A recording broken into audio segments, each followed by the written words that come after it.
జిల్లా SP R Gangadhara Rao IPS ఆదేశాల మేరకు గుడివాడలో కార్డన్ సెర్చ్ ఆపరేషన్ నిర్వహించారు. గుడివాడ తాలూకా పోలీస్ స్టేషన్ పరిధిలోని టిట్కో గృహాలతో ఆకస్మిక కార్డన్ సెర్చ్ ఆపరేషన్ నిర్వహించారు. ఈ కార్డన్ సెర్చ్ ఆపరేషన్ లో కృష్ణా జిల్లా పోలీసు యంత్రాంగం పాత నేరస్తులు, ట్రబుల్ మంగర్స్, రౌడీ షీటర్స్ గుండెల్లో దడపుట్టిస్తున్నాయి. ఈ ఆపరేషన్స్ లో మాదక ద్రవ్యాల నియంత్రణ, మద్యం అక్రమ రవాణా నివారణ, పాత కేసులో నిందితుల ఇళ్లలో విస్తృత తనిఖీలు నిర్వహిస్తూ నేర నియంత్రణకు విశిష్ట కృషి చేస్తున్నారు.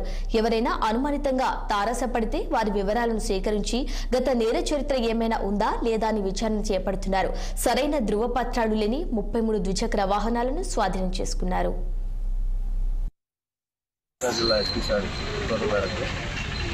గుడివాడకు చెందిన టిట్కో హౌస్లో అలాగే కాలనీలో ఈ గంజాయి, అలాగే గ్యాంబ్లింగ్, అలాగే ఈ వెహికల్స్ లేని రికార్డుల మీద దృష్టి పెట్టడం జరిగి మొత్తం చెక్ చేయడం జరిగిందండి. దీంట్లో భాగంగా ఈరోజు మనకి ఎటువంటి గంజాయి దొరకలేదు మొత్తం కార్డన్ సెర్చ్లో. అలాగే మనకి ఇక్కడ 33 వెహికల్స్ రికార్డులు లేకుండా దొరికినాయి. అవి ఇప్పుడు వెరిఫై చేసి పంపిస్తాం.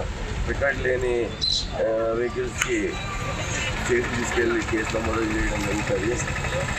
అదేవిధంగా ఈ సందర్భంగా ప్రజలకు విజ్ఞప్తి చేసేది ఏంటంటే, మీరు